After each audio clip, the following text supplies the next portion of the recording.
Hey friends, my name's Stuart, and I am so excited you're here today because we are taking a closer look at two things that can help us learn more about God: science and faith. This is important because sometimes the messages we get about both seem confusing. Some people think that if we really love and believe in God, that means that we shouldn't care as much about science, or that if we want to learn and know more about science, that means we really don't believe in what the authors in the Bible have documented. But it turns out that's not the case at all. Science and faith don't actually need to be separated. In fact, we can learn a lot about one by taking a closer look at the other. Like, I remember when I was studying science, it was middle school science, and we were learning about reptiles and some of the names of reptiles, actually specifically about lizards, which lizards are crazy. I remember the first time that I discovered that we were taught that if you step on a lizard's tail and then if it runs away, because that allows them to get away from predators, their tail will grow back. But that's not even what I want to talk about. What I want to talk about is chameleons. Yeah, how crazy is that?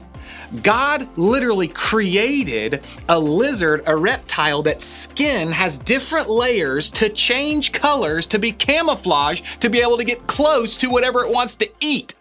I mean, how cool is that? We have the most creative God in the world. You see, when we look at science as something that can actually grow our faith, we wind up learning and experiencing more of who God is and how God works. But the problem is, some people don't look at science and faith this way. There are people who think the two should be separated. Some people think that learning about science might lead you to believe there isn't a God at all. They tell you that because science can't prove that God exists, it means that God doesn't exist. Or some might argue that because scientific facts can change and what God says never changes, it must mean science isn't trustworthy. Of course, other people think in order to fully believe in God, you have to give up on science, because if science seeks to explain things and some things about faith just can't be explained, maybe learning more about science could be dangerous to your faith. Maybe some of you have asked similar questions or had the same thoughts about science and faith. I know I've wondered all this before, and that's when things can get really confusing. The questions about science and faith can be complicated.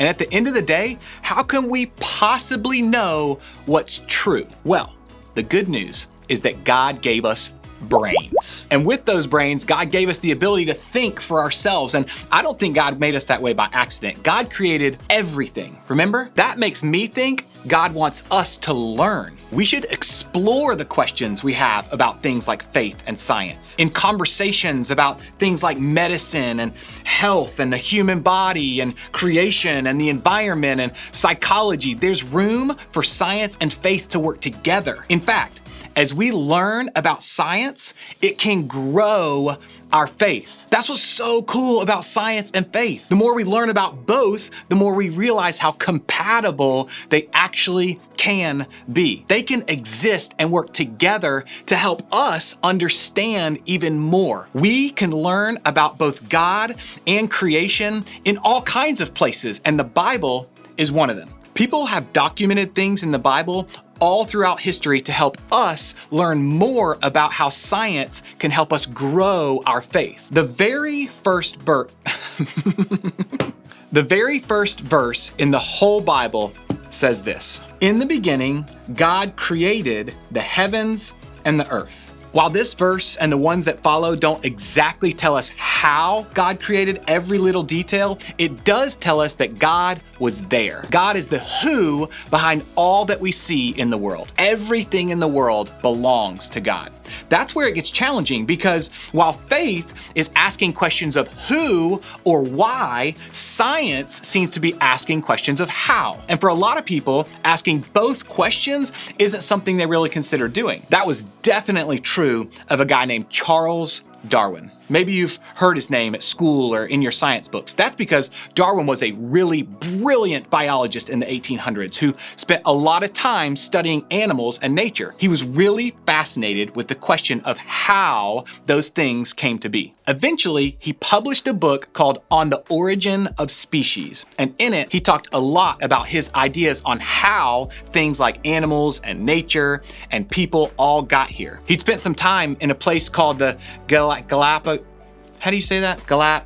It's like consonant, vowel, consonant, vowel. G Islands, can I just shorten it to G Islands? How do you say the Galapagos Islands? I found this on the web for how do you say the Galapagos Islands. Galapagos. Galapagos Islands. That is where Charles Darwin spent a lot of his time. And while he was there, he started to notice the way that animals look different from one island to the other. Through his studies, he came up with a theory called natural selection. That theory supposed that maybe those species of animals changed or evolved over time to better fit in their specific environment. You may be wondering, why am I giving you this mini science lesson at church? Because what Darwin proposed caused a lot of controversy and disagreement. In fact, it still does today. You see, he suggested that animals could not only change or evolve small parts of themselves, Darwin thought that maybe animals could eventually change into other animals. Beyond that, Darwin even suggested that humans might have evolved from other animals that lived before us.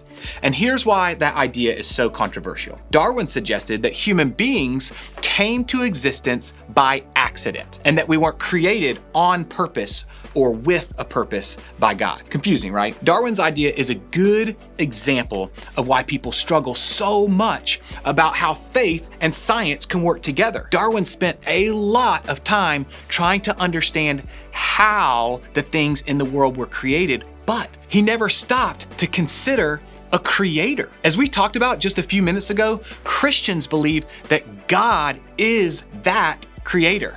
And if that's true, then none of creation happened by accident. It was all designed on purpose and with a purpose by God. In that very first chapter of Genesis, the writer talked about all of the things God created: light and water and land and plants and animals. It really is amazing when you stop and think about it. But just when you think it's all said and done, things got a little more specific with God's last and most important creation. Then God said, "Let us make human beings in our image, to be like us. They will reign over the fish in the sea, the birds in the sky, the livestock, all the wild animals on the earth, and the small animals that scurry along the ground."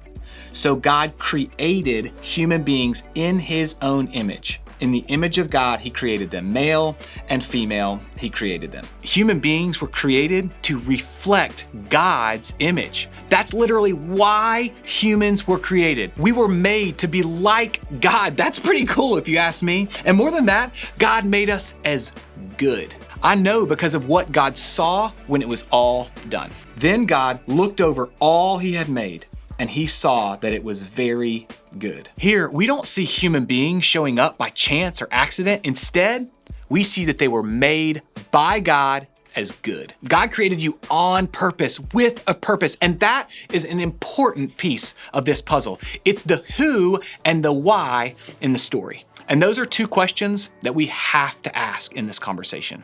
Think back to our guy Darwin. As a scientist, he wanted to understand how things were made, which is a really great question. Studying the how is what gives us incredible understanding about the way things work and the amazing advancements that help us in areas like medicine and space and psychology and more. But if we want to see how science and faith work together, we can't stop there. We have to ask more than just how. We have to ask why. Because science and faith can work together to show us more about God.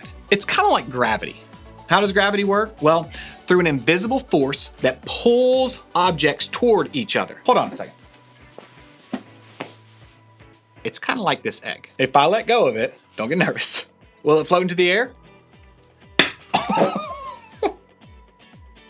gonna need to clean that up. All right, none of us are surprised. I dropped the egg and it was pulled down and created the mess on the table.